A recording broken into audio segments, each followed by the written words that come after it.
Ladies and gentlemen, welcome back to our customer success stories stage.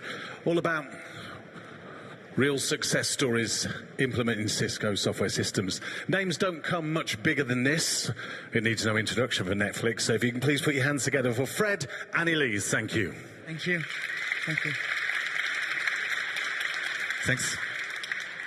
Okay, so before we dive in, quick show of hands. Who here is still running some form of BGP full mesh in his network? So you can raise your hand for yes, keep that down for no. Okay, few people there. So we are still running something very similar at Netflix until our migration is completed. That being said, I'm Elise Venegas. I'm from Netflix, obviously, and I'm working as a network architect. And I'm here with Fred, my co-presenter from Cisco, principal engineer. So as I said previously, we are running a full full mesh in our network. And it's served us well, right? So the problem was not the design was wrong. It's more like the scale that we are operating at, the traffic pattern and the new services that we have to onboard on our network lead to us having to redefine that network architecture because it doesn't scale, right? We reach the limits of how we can operate a full mesh in our network. So we're going to present you with the reason why we've defined the network architecture that we did, the journey towards our completion and migration, and basically so that you can go back and if you have any redesign to do, or you can use the good part that we've shared with you and avoid the pain that we went through. So for the agenda, let's start with we're gonna start with basically showing you what's the current, where we started, what is the current original BGP architecture that we are running at Netflix. Then Fred will discuss about the technical solution we've come up with. And after, we're going to go through the validation process, the migration, automation, and telemetry that we built to support that migration. And obviously, we'll terminate with some lessons learned and conclusion and what's next for our design and evolution of the network. So what Netflix BGP architecture even mean for us? It's basically we want to understand better the scale we are operating at, what are the constraints that we are having today with the full mesh that we are running. So I'm going to present that to you. So we run Content Delivery Network is our open connect backbone. So that's how we serve the traffic over the world. To our customer. So more than 3,000 million customer subscribers to that Netflix. So BGP is not just, like send me your route. It's basically the core of our streaming system. So we can't get it wrong, right? Else, people won't get the flow and the feed, the stream they want to watch. So this is the scale that we are operating at. So let me quantify the environment we are dealing with. So today, it's roughly around like the peak streaming traffic is in the multi-terabit territory. So this is huge. We can't really, tell you the exact number, obviously, but we serve this traffic with our Open Connect appliance. Those are caches that sits in our network, but not only, in also partner networks, so all the ISP over the world. Some have cache in their network, and we also have in our network when we don't have this agreement with them to put cache in their network. And from a geographical standpoint, we serve 95% of the population worldwide. So we can see on the map that's all OCA footprint, as well as where we are located from the backbone perspective.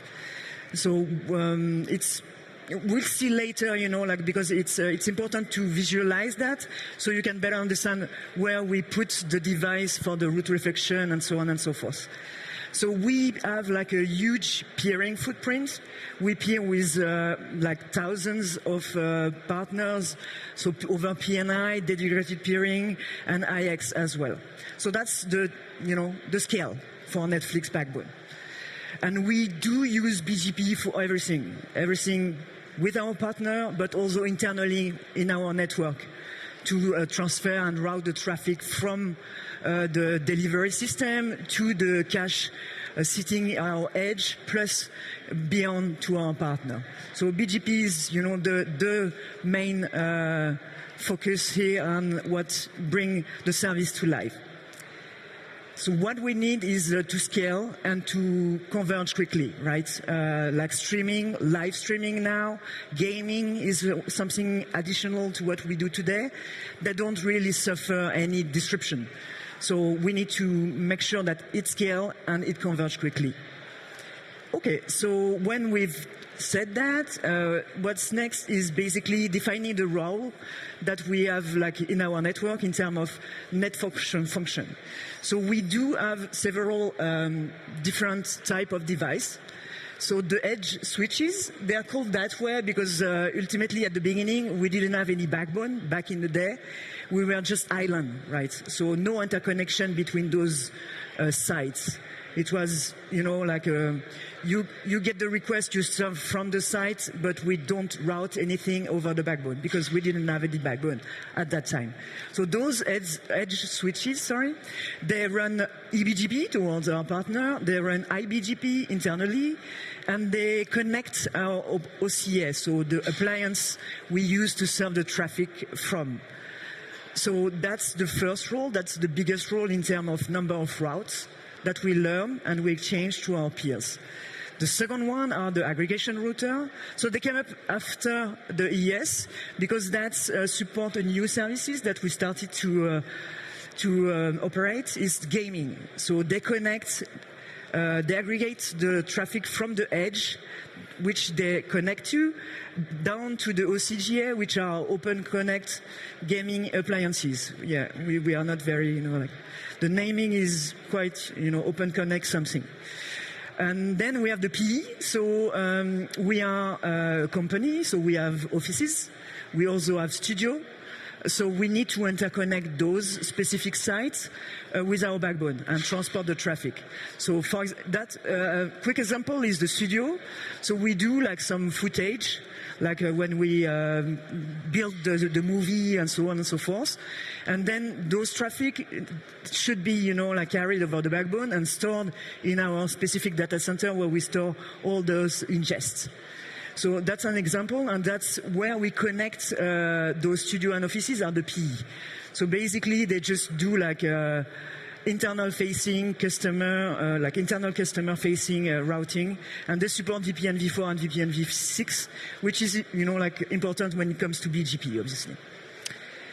So historically, we've run a fairly flat design from a BGP standpoint with those devices. And I will present that here. So we have all those ESEs that are fully meshed with the other ESEs, and same for the PE. Only R is a bit specific because they are subtended to the ES. But that's so basically today, with the scale we are operating at, we have like 1,000 plus iBGP session in that mesh. So this works pretty well, like we didn't hit any big issue, but you can think about like something like a session flapping or so on. It could create, like a huge control plane blast radius. So we need to fix that, and before it becomes, like a burden or something that could fail drastically. And the next one is when I onboard new services in my network, how do I adjust the routing policies? I have to touch every single router when I need to change the policy. So that's not scalable, basically. So we need a more like a control, central point of control for exchanging my routes over my backbone. So that's, not being able to do that is really something that we need to fix today, as it feels like every time I need to do something new, I'm trying to fix something instead of just building on a clear and centralized design. So that's what we've. So basically, before like moving away from this mesh, we needed to define what were the objectives of that new architecture. So here we go. So basically that's easy. We do like have this scalability. So every time we need to add POPs, add routes, add router, add new service. This is something that we have to build upon and creates burden on the backbone. So this is something that we need to fix. We need to avoid manual intervention on our network. So for example, every time we need to change the route policy, today this is something that we do not manually, but kind of. So we need to define what we exactly want to do and touch the area and the devices in that area where we want to change the routing policies. So that's definitely not scalable and not manageable in the long run. What is important to mention is that we run like a fairly small teams at Netflix. So everything needs to go through automation. You know, that's a must-have for running the backbone at our scale with the so limited number of people. And we wanted to improve the resilience as well. The convergence should be fast and automated failover. The automation, as I said previously, is something that we, that's a must-have. We needed to improve the monitoring as well, because whenever we have a churn in the BGP routes, we need to identify them and be able to spot them and fix them in the second or minutes, because we cannot suffer an interruption under the service. And we needed some granular traffic engineering and policy control, as I said previously. So that's from the technical standpoint, and now what does it look like from a business standpoint? So more or less the same, just, like a different viewpoint, is we should be the enabler, on the network, and not the one saying, no, we cannot do that because of this or that, limitation in the backbone. So definitely we need to partner more and be able to not patch the design, but just, onboard new and expand even more. Observability, so near real-time reaction to whatever is happening, on the BGP and steering system. And flexibility is just adapt to new products, new traffic pattern, and so on. So with the motivation in place, it's time to get into the detail. Fred, over to you for the technical deep dive. Thanks, Edith. Thanks for sharing with us the current architecture and the project goals. As the man says, tell me how it works, and I will now walk you through the technical details and what we've been deploying together. When trying to move away from BGP full mesh, there are not many options available. The first one could be using BGP configurations, but they're not very flexible. They are hard to operate. And let's be honest, they are not widely deployed anymore. On the other hand, BGP route reflectors are field-proven solutions. They are widely deployed. They have been here for a while, and they are very scalable. We can build hierarchies of route reflectors to scale even higher. So this is a solution we've chosen to deploy at Netflix. We are using BGP route reflectors half-path, meaning they are only doing control plane processing and operations. They are not in the forwarding plane. They are not processing any kind of traffic. When deploying BGP route reflectors, there are a couple of parameters you have to consider for your design. A couple of them include how many do you need, where they have to be deployed, and how. As usual in networking, the answer is it depends. It depends your scale. It depends where your clients are, how many do you have. It depends your scale as well. And as you will see later in the next sessions, Netflix scale is very, very, very, very high. You also make sure those devices are highly reliable and resilient, and they have to be interconnected to the backbone. So to do that, what we have done is we have interconnected each route vector to two ES devices using, I will say, common backbone blocks, which are used today in Netflix backbone, leveraging 100 gig interfaces. We don't necessarily need to process 100 gigabits of BGP traffic, that's a lot, but really wanted to have something which is matching the standards and which is able to support 100 GHz optics, which is widely used today. For fast failure detection, I will say we were very conservative. The design is very simple. We didn't do anything crazy. We are using BFD over the ISIS adjacencies, again, to stick with the common architecture blocks inside the backbone. But for example, we are not running BFD over the IBGP session. The convergence results we have so far are meeting Netflix requirements. And again, the design is very conservative and performs well. The common challenge when introducing BGP router vectors is that it will introduce suboptimal routing. Remember how BGP works. The BGP route prefector will receive a bunch of paths coming from the clients and will perform BGP best path selection, but from its own point of view. And then will reflect those routes back to the clients. And when doing that, some clients might receive some BGP paths which are not the best one from their point of view. So there are two techniques available to mitigate this. The first one is BGP optimal route protection, which is doing what it's supposed to do. We didn't go this way for the following reason. The scale and the performance highly depends on the number of BGP ORR group you have. It also depends on the number of BGP paths you will have inside each ORR group. And as the scale is very, very high, we went instead to something different. We went to BGP additional path. What we are doing is that for transit routes, we are sending best path plus backup path, so full routing view. And for the rest of tactical routes, which are identified via BGP communities, we are doing send path all. So we're sending everything to the clients, and ultimately the clients will make their own selection. Again, like very simple, very conservative, but very efficient design. Now we have a design, you need to select a platform, a BGP route reflector. And there are three main options available today on the market. They are not bad solutions, right? All of them, they are powered by the same iOS XR BGP stack. So they will offer the same feature sets independently the form factor. The first form factor is traditional routers, where their main function is to process traffic. Then we can deploy BGP route reflector in the form of a VNF, can be a container, can be a virtual machine. And then you can also have fully integrated appliance, and I will talk more about this in the next slide.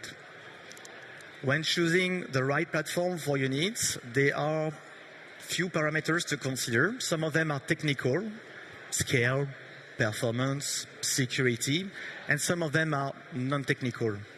Cost, obviously, is important, but how easy it is to deploy, manage, operate the BGP route reflector in the network as well.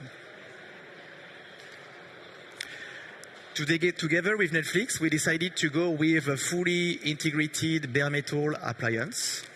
It's called iOS XRV 9000 route reflector appliance based on the UCS M7 server.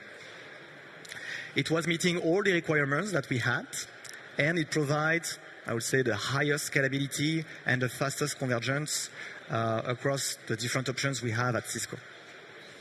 It's a router that looks like a server and a server that looks like a router. It runs iOS XR, as I was saying, bare metal, meaning there is no virtualization layer to manage, operate, optimize, etc. It's optimized for route perfection function, meaning we have a lot of CPU, a lot of memory, which is driving, again, the scale and the performance. There are two flavors available, one with 4x10 gig or 25 gig ports, and one with 4x100 gig ports. That's the one we have chosen for Netflix. As I was saying, it looks like a router, but at the same time, it looks like a server because it's technically both at the same time. On the rear side, we will find the regular stuff that we find on the router, console port, a management port. The only extra thing will be the presence of a CIMC port to do like recovery operation, for example, with a KVM. Other than that, pretty standard, I will say, and we have the 4x100 gig NICs behind the server. We are running iOS XR 24.4.2. That's the version we've been deploying. It's extended maintenance release, so it provides, I would say, longer support. When deploying BGP route reflectors, there are a couple of things you want to optimize or fine-tune to make sure it's working well. And here are a couple of them we deploy at Netflix.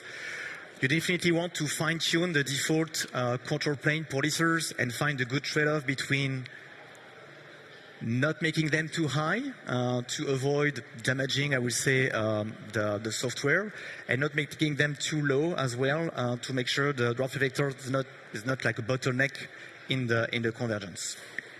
So this is done on iOS XR, tuning the LPTS policers.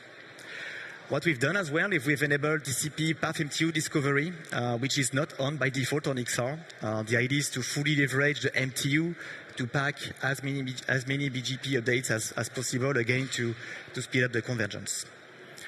Couple of tweaks also that we've been using, the BGP route reflector being dedicated and off path. We don't need to install all those routes in the RIB and ultimately in the FIP. So we are using a BGP table policy to drop all those prefixes, so they remain in the BGP table, but they're not installed in the RIB. We also deploy things like BGP passive. The idea that the BGP route reflector is not initiating the TCP session. That's pretty useful when you are operating a route reflector with thousands of clients. The idea is that you let the clients initiating the TCP session for you, and you are passively listening to the TCP packets. The clients are all Arista devices today. It's BGP, it's been here forever, it runs well. We didn't have any issues. Even running BGP additional path, it's been here for a while. As I was saying, in the design phase, you have to select where to deploy your route reflector. In case of Netflix, what we have done is that we have divided the backbone into 4 main regions: North America, LATAM, EMEA, and Asia Pacific. Each region has 2 locations. Each location is built with 2 route reflectors operating as a single cluster. As you can see on the map, the idea is to locate the route reflectors in a strategic place to make sure they're not too far from their clients. So if we put those reflectors on the map, you will see that they are close to their clients. In terms of scales, those are the production numbers. You will see that there is like a massive gap between Latin America, which is the smallest region, with around 5 million BGP paths, and North America, which is by far the biggest one, with almost 50 million BGP paths. Again, we are operating here at very, very, very high scale. Number of clients is reasonable. I would say we could go higher, but the biggest one has more than 300 clients. I will walk you through the validation steps that we have executed to make sure everything was working well before going in production. Again, BGP route reflector being a special piece of equipment in the network. You really want to make sure everything is working well. Together with Netflix, we decided to embark into an early field trial. It's a process we have at Cisco to do co-development with customers. It allows us to share early in advance some software or hardware which is not fully ready yet. It's a win-win partnership because it allows customers to test in advance new features or new products. And it's also a win for Cisco because it allows us to expose our software or hardware inside different environments and maybe catch some of the things we were not able to catch internally. For the testing methodology, I would say that was pretty, again, traditional, nothing crazy, dedicated lab, traffic generator to emulate the scale, measure the performance, test plan to consolidate everything. The key metrics that we've been using to make sure everything was working well, it was primarily scale, again, that was the key driver, and then speed of convergence. In this telemetry extract you are seeing here, that's coming from the production network, actually. So we see IPv4 unicast converging. It's a multidimensional number, right? Meaning behind the scenes, IPv6 is also converging, VPN v4, and VPN v6 as well.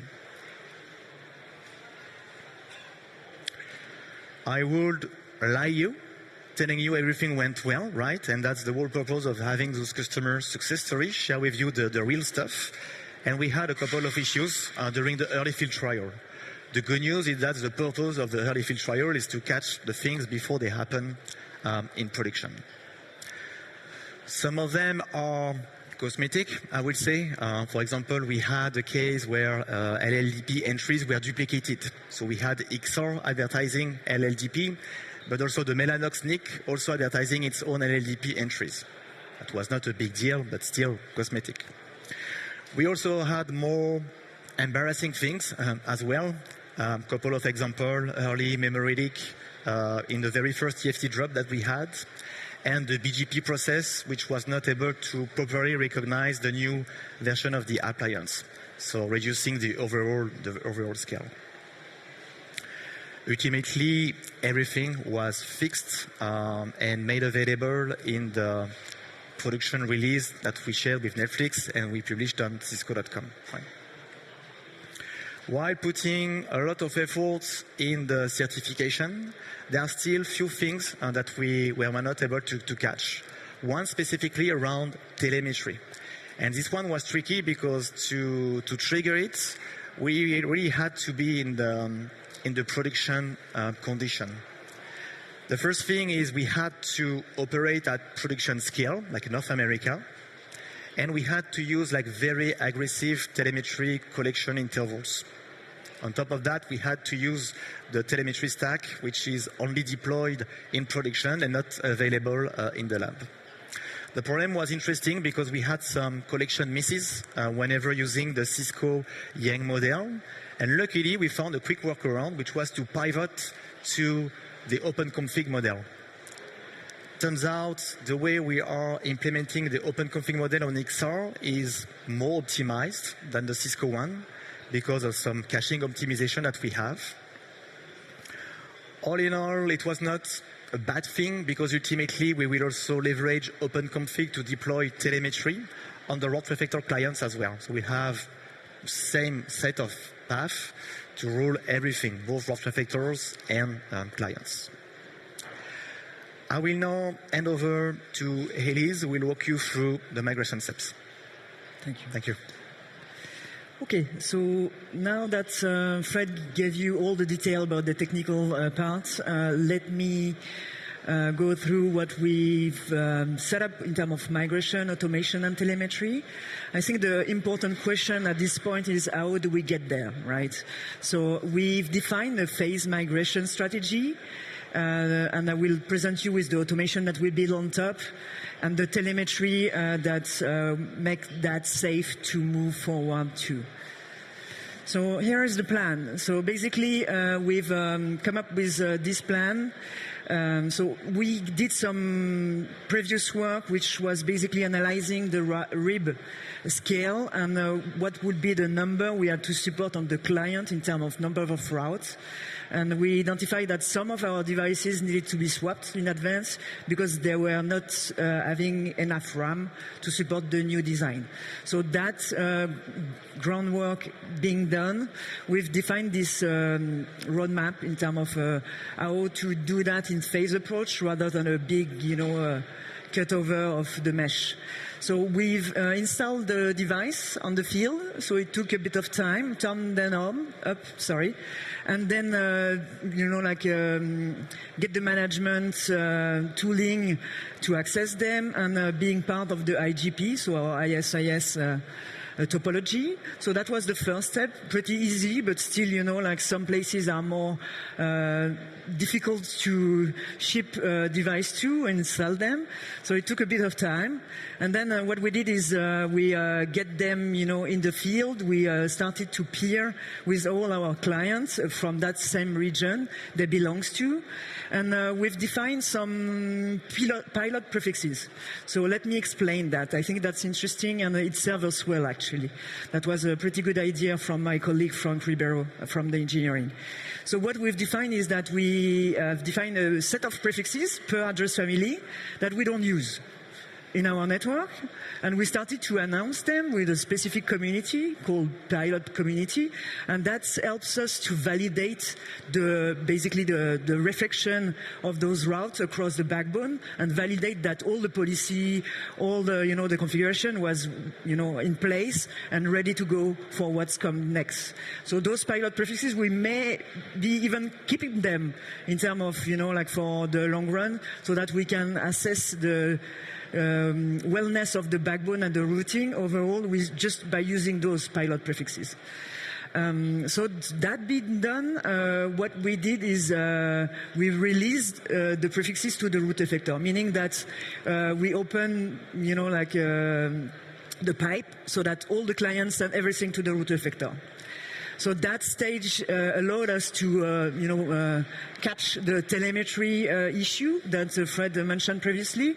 Basically, we were too aggressive, and the paths that we were polling were not optimized, so not cached. So it eats out the CPU of those boxes. We were running at 100% CPU utilization, specifically on the big region, North America and EMEA. So that was like a good step, and we paused there because we had to fix, before being able to carry on. The next step is, so that's pretty much where we are at, like we didn't finish the migration yet. So we have like a system that we've built, which is a per device migration. So we can do like per device, per region, per site, using our automation and our scripting. So basically what we do is we reflect the routes from the root reflector in a deep ref manner. So they won't be preferred over the mesh for the time being, so that we can assess that the routes that we learn from the root effector are the same, that what we learn, same-ish, that what we learn from the mesh, and we can compare the future next stop. We can simulate with the script, what would be the next preferred route and where would the traffic will go, in terms of next stop. So that is, like a big step for us, and to give, to bring confidence into the next step, which is the route reflection strategy, like routes being reflected over the mesh. And so that we can run, with both in parallel. It doesn't hurt us as soon as the client does support both view in terms of RIB. So this, this per device and phase migration is really convenient, because we can really, assess every single step and every single stage before moving on and iterating over all our backbone. So we plan on doing that on the per region basis, so that we can start with the smallest region first and then go for the biggest region last. So that's the plan. That's currently going on, and we built all the automation and telemetry to support that migration in a safe manner. And at the end, plan is to remove the mesh and go and do something else. Okay. So now that I've covered the phase migration strategy, here is the automation that we came up with. We are leveraging like an automation stack with Napalm and JSON schema, and so that's our tools. Maybe you have other tools in your network, and that's fine. It's just like to give you an example and the strategy that we came up with to do that in a safe manner. So we've defined a specific doc store that aggregate all the root reflection hierarchy, so that you have the root reflector per region, you have the client to that root reflector, and you have the policy associated with every single client from the root reflector and from the client perspective. So that allows us to use migration tag, as we call them, which basically is mesh, no mesh, error send pilot, error receive all, error send client defref, and so on and so forth. So basically all the steps, and we tag the device with that specific tag, and it automatically renders the config for us, right? And it pushes the config to the device. So that's very convenient, because we can batch that, we can do a per device basis, very slow. And then when we gain the confidence, then we can roll that out, in a more automated manner, and, from like a per site, per region, whatever we want, and feel comfortable with. So that's the tooling that we built. And just to give you a quick snapshot of actually, what it does in the background, is every single tag and step is basically swapping a route policy or a route map on both sides, both AR and client. So here it's like a moving AR receive all to AR send client depref on the client and the AR side. So you see what is being rendered, on the top is on the client side is receiving the pilot before, and now what it does, it just like receive the route from the route effector, but trigger a low LP, local pref, so that it just keeps preferring the mesh over the route effector, but still learning the route. On the route effector, we get like the pilot out, send from the route effector to the client. So we move to the metro out with a specific community that basically send the route to these guys using a metro community that we filter against. So basically what I want on the AR is only the route that I learned from, for example, if the AR is in Sydney, I want the route from Sydney. I don't want the route from Singapore because I don't care. So that's the way we've built the automation. And from a timing perspective, when I push that change to the Dockster, it renders automatically the change. I validate the change, and it push, in less than 1 minute, everything is already, on the device and reflected and migrated, basically. So that's the automation. So automation is good because, it gives you confidence into you don't have any discrepancies between your client and the route effector configuration. And at every single point of time where the device sits in terms of migration plan. Now we need some telemetry to monitor what is actually going on the route effector side. So memory utilization, CPU utilization are two big components when it comes to control plane and BGP. So we've defined, and we have those metrics, and we set some specific alerts based on some fluctuation or, some threshold that we've defined. We have this view from the route effector side, but we also have the view from the client side. Because we've seen, like on some specific clients, when they are part of a big metro area, for example, New York for us, the CPU is going very high and the memory consumption is also going high, on the client because they receive 2 million pass, at once, multiplied by 4. So it's a lot of routes, right? So that's the memory and CPU consumption, and here is the telemetry when it comes to BGP. So what we want is monitor BGP as well, so all the session counts, the BGP session established per address family, the routes received, route learned, so we have both sides, we can compare. We can say, okay, I'm sending that amount of pass to this guy. Does he receive exactly what I'm sending him? Yes, no. So those are a very nice view that allow us to operate in a very, comfortable manner when it comes to the migration of such a big component of our network. Because if it breaks, we are in big trouble. So we can't really suffer any disruption from this service because all the steering system is fed with those information. So now I'm passing back to Fred for the lessons learned and conclusion. Thanks, Fred. Thanks. So there you have it. That's our story together with Elise and Netflix. It's been quite a journey, honestly. It involved many different people inside both of our companies. Deployment, engineering, sales, technical support services. Like it's always like a journey and like a big team effort. Like many projects, it took more time than we initially anticipated. It was supposed to be a simple BGP route reflector project, but there are always things happening. But ultimately, we want to take the time, right? Again, it's so critical that we don't want to rush and make it properly. It's not totally over. There is always fine-tuning going on, a couple of things to adapt or change. I would say the biggest next project will be around visibility. I remember Elise told you that part of the objectives were to gain a better visibility. Telemetry is the first step, but remember, telemetry is all about streaming counters and statistics. Ideally, we'd like to get visibility at BGP path level, and to do that, we need to deploy things like BMP. There are still discussions going on at the moment to know what we will do, what kind of architecture we will deploy. Should we deploy BMP at the edge? Should we instead leverage the route reflector to collect the BMP information? Should we do ingress, egress, pre-policy, post-policy? We'll see that later. And with that, we'd like to thank you for attending our session, listening to our story. We are available to answer a couple of questions, I believe, and we'll be available behind the hall in the cafe area if you want to discuss with us and exchange. Thanks very much indeed. So a round of applause for Fred. And he's there.